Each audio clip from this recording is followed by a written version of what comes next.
Hi there. Wanted to spend just a couple of minutes going over what I would consider to be Public Presentation 101, things I hope that you've certainly heard many times before in speech class or in your other parts of your education, but frankly these are errors that I see people making a lot during the presentations, so I wanted to simply make a quick video to show what you should not do and to talk about what you should do so that when you give a presentation it is as powerful as your content is possible. What you don't want to do is to have great content and detract from it through any one of the errors that I'm going to describe. So the first is dress. I put my suit on today. Obviously, you should dress the part for any presentation that you give. Let me tell you what your objective is with your dress. Your dress's job is to make sure that how you were dressed is not an issue. In fact, you've almost hit it precisely if I don't remember how well you were dressed. Which is to say, you certainly don't want to be dressing ratty, nor do you want to show up in a tuxedo, because a tuxedo isn't what people usually give presentations in. And men, I'm sorry, whether you like it or not, but there's nothing wrong with just having the old basic suit and tie. Ties that are conservative, fit, shirt colors that are right, all that other stuff that you've been taught in the Dress for Success stuff. What if you don't own a suit? Well, frankly, at this point in your career, I think you should, because if you don't, you're a little bit handicapped. If you go out on job interviews, you go to important meetings or something like that. Just to illustrate for you this idea of taking your dress off the table, one of the banks in town says that they have a rule of thumb that if 50% or more of the room is in a suit, they'll be in a suit when they go into a meeting. So the idea is they want to fit right in and have their dress be a non-issue. For ladies, there's no guidance nearly as clear-cut as just have a coat and tie or a suit and a tie, but I think you have a good sense for what's equivalent. For everyone, men and women, I encourage you to keep your dress appropriate, professional, and conservative. For the guys, that means stay away from any real loud ties or something like that. And frankly, for the ladies, that means keep the hemlines down, the necklines up, and all that other stuff, because you don't want to be in the middle of a presentation with me wondering whether you're just making it, whether you just don't know how to dress appropriately. There's just no simpler way to put it than that. So I'm not hiring you, or I'm not listening to your point based on your sex appeal or anything like that. So just take it off the table. What you want me to remember you as is someone who was dressed appropriately and professionally. Enough said on that topic. The second thing I want to talk to you about is your posture. You want to use your body as a weapon in the presentation. And one of the ways that you can totally deny your body's use as a weapon is through your posture. So what you don't want to be doing is leaning on something if there's a podium nearby. You don't want to be pacing or doing a lot of meaningless movement. You don't want to be swaying. You don't want to have your legs crossed awkwardly in the middle. So how do you do this? If you have trouble with standing still while you're presenting, here's the trick. Stand and put your feet slightly wider than you would normally stand. What that does is it spreads out your basis, your foundation just a little bit, and gives you a steadier anchor point. And it's very hard to sway or rock or something like that when your feet are slightly wider than is comfortable for you, because you're just kind of grounded where you are. That doesn't mean spread your legs hideously wide, and just stand comfortably and then spread out a little bit more. Hopefully you all have better posture than I do with standing up straighter, but you want to be doing all that standard stuff. Here is the #1 posture error people make in presentations.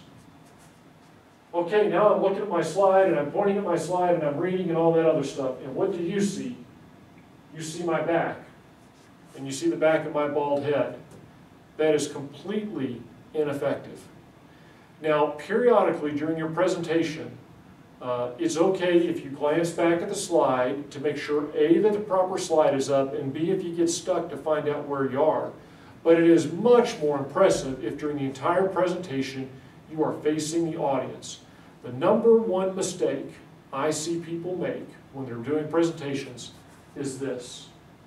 And it is a very weak, passive posture. what was interesting is, although this is one of my personal pet peeves, one of the guest evaluators that I brought in a while ago to evaluate some of my MBA presentations, after having seen several people do this while they were talking to their slides, he just kind of, at the end, said, "Stop, people, you gotta be kidding me. You don't show me your back, you look me in the eye." So it's important that you not turn your back to the audience. And that gets us to the next point, your eyes. The most powerful weapon you have when it comes to presentations is using your eyes. Where should your eyes be? Your eyes should be looking at the most important people in the room. First of all, you're trying to make eye contact because that establishes that you're confident about what you're doing. And secondly, if you're looking at them, you can read them. I once had a boss, shortly before I retired from the Air Force, that was on this big pension. He had this big new proposal. And immediately before I retired from the Air Force, he had me on this road show, and we were going and briefing several four-star generals and admirals. And it was interesting to me because it was, by that time he'd listened to me give the presentation so many times, he could give it himself. And I kind of figured he would at some point say, "Okay, you just sit down, I'll take it from here." He never did. And that surprised me, and I thought about it a lot, and I finally figured out why I think he never made the presentation himself, why he always had me stand up and give the presentation, even though he knew the material. The first is for a little bit of, and he never said this, but I think the first is for a little bit of an odd thing, and that is, from a standpoint of a presentation, if you're giving it to a very senior distinguished visitor, and they disagree with something I say in the presentation, the fact that he's not making the presentation reserved for him the option to say, "Well, he didn't get that quite right, let me explain it to you again," and kind of backtrack. That's a little bit of a political thing. But the other thing I noticed when I was watching, when my eyes were on the guy that I was presenting to, or the gal that I was presenting to, I saw what my boss was doing. He was watching them intently. He was not taking notes on what they were taking notes on. So he was basically wanted to spend 100% of his time reading the audience. Well, you don't have that luxury when you're giving a presentation of having somebody make somebody else give the presentation so you can read the audience. But you need to keep eye contact with the audience so that you can read them. You may need to go faster, you may need to explain something again because you can tell nobody gets it, whatever. And you can't do that if you don't have eye contact with them. Which gets me to the next point. What about using notes? It's okay if you need them, but it's not great because all the time that I'm looking down at my note card, where are my eyes? They're not on the people that I'm trying to connect with in the presentation. Also, having a note card it's just a little bit weak. Usually it doesn't blend in with my clothing, it sticks out, all that other stuff. I have seen some speakers use note cards to great effect.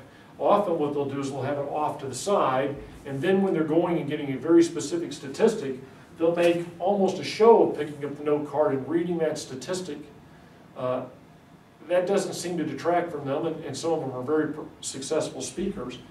But I'm just cautioning you, when you use a note card or a piece of paper or anything like that in your hands, it's something that detracts from your presentation. It's a little bit of your power slipping away.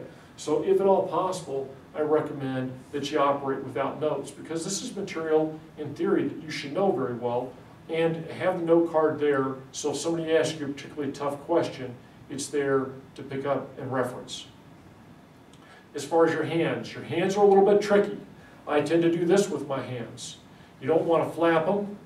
What you don't want to do is shove them down into your pocket, although if you have your suit cut right, then you can slide a hand in your pocket comfortably. Don't jam it in such that your fist becomes visible. You just want to slide it in. And those of us that maybe tend to flap our arms too much, this is a way to kind of like keep it under control, lock it down so that I'm not detracting from my presentation by making a bunch of movements. One last thing to go back to the posture bit. You don't want to be pacing, you don't want to be rocking or any of that other stuff, but you do want to leave your body free to emphasize a point. So, if I take a step forward with that sort of gesture, that indicates particular emphasis. And then when I retreat back, it's just very slowly to kind of reset to my natural position. Be very careful about trying to do this randomly. You want to have this thought out in advance so that you know exactly what you're going to do with your body movements. If you think of some of the master presenters of all time, and obviously Steve Jobs is one of those, after his death I thought it was interesting how many people talk about how hard he worked in all of those, to prepare for all of those presentations where he would introduce the new product and do his famous, oh, and just one more thing. So if you all thought all that was spontaneous, it wasn't. It was very well practiced. And you should do the same in your presentations. You should be very well practiced. The last thing is your voice. Obviously, inflection and all that other stuff. What if you feel you're nervous? If you feel like you're nervous and that's going to cause you to talk too quickly like this, then the only secret I can offer you is you need to talk in your mind such that you feel like you're speaking at about this pace. And if that's what it feels like in your mind, then you're probably speaking at about the right pace. Again, that's something you can film yourself and check it out. I hope that these reminders, because I think this is all material you've heard many times before, will help you be ready to get the most positive impact out of your presentation. I look forward to you presenting to all of our guests, and I hope that you dazzle them with your brilliance. Good luck.